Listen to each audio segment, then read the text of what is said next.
আসসালামু আলাইকুম। পত্রিকার প্রধান প্রধান শিরোনাম সহ সংবাদে স্বাগতম। যথারীতি আমি মামুন চৌধুরী আছি আপনাদের সাথে।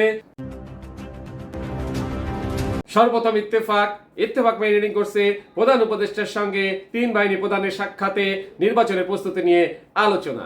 এরপরে প্রথম আলোর মেইন হেডিং, পুলিশকে রাজনৈতিক প্রভাব মুক্ত রাখতে স্বাধীন কমিশন অপরিহার্য। এরপরে যুগান্তরের মেইন হেডিং, গণভোট ও জুলাই সনদ বাস্তবায়নে জটিলতা আড়ালে সমঝোতার চেষ্টা। এরপর ভোরের কাগজের মেইন হেডিং, হঠাৎ যমুনায় তিন বাহিনী প্রধান যা জানা গেল। নেক্সট জনকণ্ঠের মেইন হেডিং, নতুন পে স্কেলে বাড়বে জনদুর্যোগ। এরপর ইনক্লাবের মেইন হেডিং, বিএনপি নির্বাচনী সঙ্গী কারা। নেক্সট আমাদের সময়ের মেইন হেডিং, সকল রাজনৈতিক দল ও পক্ষের মধ্যে একতা থাকতে হবে, যত প্রতিকূলতাই আসুক না কেন ঐক্য ধরে রাখতে হবে প্রধান উপদেষ্টা। এরপর মানবজমিনের মেইন হেডিং, নয়া জোট সমাধান কোন পথে। নেক্সট কালেকণ্ঠের মেইন হেডিং, সেরা ডাক্তাররা কর ফাঁকিতেও চ্যাম্পিয়ন। এরপরে জয় দিনের মেইন হেডিং, বিচার বহির্ভূত হত্যাকাণ্ডের শিকার 40। নেক্সট সমকালের মেইন হেডিং, প্রধান উপদেষ্টার সঙ্গে তিন বাহিনী প্রধানের সাক্ষাৎ, নির্বাচনের প্রস্তুতি নিয়ে আলোচনা। সর্বশেষে আরটিভি নিউজের মেইন হেডিং, প্রার্থীদের চূড়ান্ত তালিকা ঘোষণার ভিডিও বানোয়াট ও ভিত্তিহীন রিজভি। এতক্ষণ শুনলেন পত্রিকাগুলোর প্রধান শিরোনাম। এবারে বিস্তারিত। প্রধান উপদেষ্টার সঙ্গে তিন বাহিনী প্রধানের সাক্ষাতে নির্বাচনের প্রস্তুতি নিয়ে আলোচনা।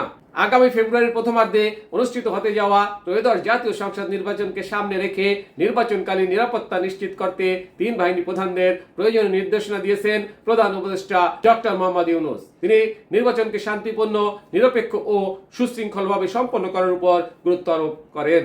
শনিবার 1 নভেম্বর সন্ধ্যা 7টায় রাষ্ট্রীয় অতিথি ভবন যমুনায় প্রধান উপদেষ্টার সঙ্গে সাক্ষাৎ করেন সেনাবাহিনী প্রধান জেনারেল ওয়াকারুজ্জামান, নৌবাহিনী প্রধান অ্যাডমিরাল মোহাম্মদ নাজমুল হাসান এবং বিমান বাহিনী প্রধান air chief marshal Hasan Mahmud খান।